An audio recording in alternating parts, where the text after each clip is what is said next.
آپ نے فرمایا وضو کے فرائض کے بارے میں بات کی آپ نے،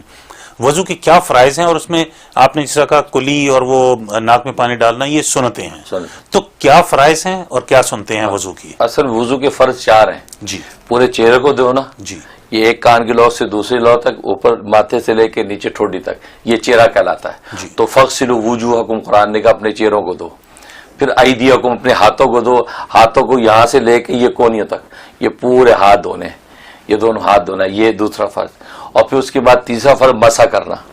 چوتھائی سر کا کم سے کم مسح، یہ جتنا انسان کا ماتھا ہے اتنا حصہ کم از کم سر میں مسح کریں، لیکن اگر آپ گیلات کر کے پورے سر پہ پھیر لیں تو وہ مستحب ہے، پورے سر کا مسح ہو گیا، اور پاؤں کو دھونا ٹخنے تک،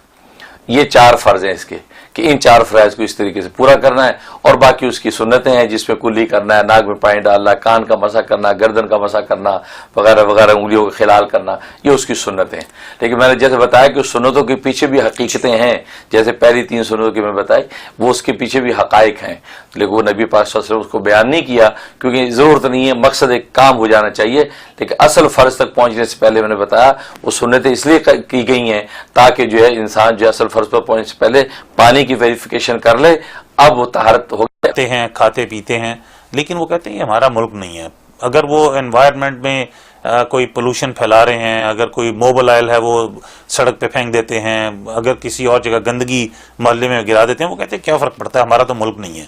تو اس بارے میں کیا کہیں گے، ہمارا دین کیا کہتا ہے؟ یہ تو بڑی افسوسناک بات ہے، اس لیے کہ یہ حدود جو ہیں، سرحدیں، یہ تو ہم نے متعین کی ہیں، دین اسلام کی کوئی سرحد نہیں، اسلام جہاں پر آپ بیٹھ کر عمل کر رہے ہو یہ آپ کا وطن ہے، آپ امریکہ میں بیٹھ کے خدا کو یاد کر رہی ہے، یہ آپ کا وطن ہے، یہاں آپ کو 2 سجدے دے رہی ہے، یہ آپ کا ملک ہے، یہ آپ کی دھرتی ہے، اسی کو آپ نے صاف رکھنا ہے، اسی کو سجانا ہے۔ اب آپ یہ کہہ کہ یہ میرا ملک نہیں ہے لہٰذا اس کو گندی پھیلاتے رہو، آپ اسی ملک میں رہ بھی رہے ہیں، تو یہ تو اللہ کی نظر میں بہت ہی خطرناک صورتحال ہے۔ اس لیے یہ کہنا کہ امریکہ ہمارا ملک نہیں جیسے چاہے، یہ تو بہت ہی احمقانہ بات ہے، یہ تو ویسے ہی جیسے نبی پاک صلی اللہ علیہ وسلم حدیث میں فرمایا نا کہ کشتی کے 2 جس کے پورشن ہوں اور نیچے کے پورشن والے پانی لینے کے لیے اوپر والوں کے پاس جاتے ہیں، اور اوپر والوں نے 1 دفعہ پانی دیا، 2 دفعہ دیا، تیسری دفعہ کیا یار یہ بار بار آ کے آپ ڈسٹرب کرتے ہو، خبردار آپ نہیں آنا اوپر۔ اب نیچے والوں سوچا یار وہ اوپر والے تو ناراض ہوتے ہیں، ہم کشتی میں سراغ کر کے یہیں سے پانی نکال لیتے ہیں،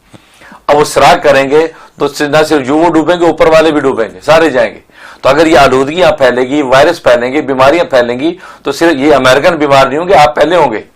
تو یہ تو احمقانہ بات ہے کہ آپ کا یہ کوئی تو اس سے لپیٹ میں آپ کے بیوی بچے بھی آئیں گے، آپ کے سارے، تو اس لیے آپ یہ کہیں گے ہمارا وطن نہیں ہے، نہیں، جہاں آپ رہ رہے ہیں اس جگہ کے ساتھ، یہ تو ایک جانور کی بھی ہے، کتا جس کو کہتے ہیں، اس کتے کی بھی خاصیت ہے کہ وہ جس جگہ بیٹھتا ہے وہ اپنی دم کے ساتھ جگہ کو صاف کرتا ہے، تو جانور کے اندر یہ خوبی ہے، اور آپ جس جگہ پہ بیٹھے ہیں آپ اس کی آلودگی کو برداشت کریں تو اس کا مطلب آپ کی عقل پہ شک کیا جا سکتا ہے۔ بالکل۔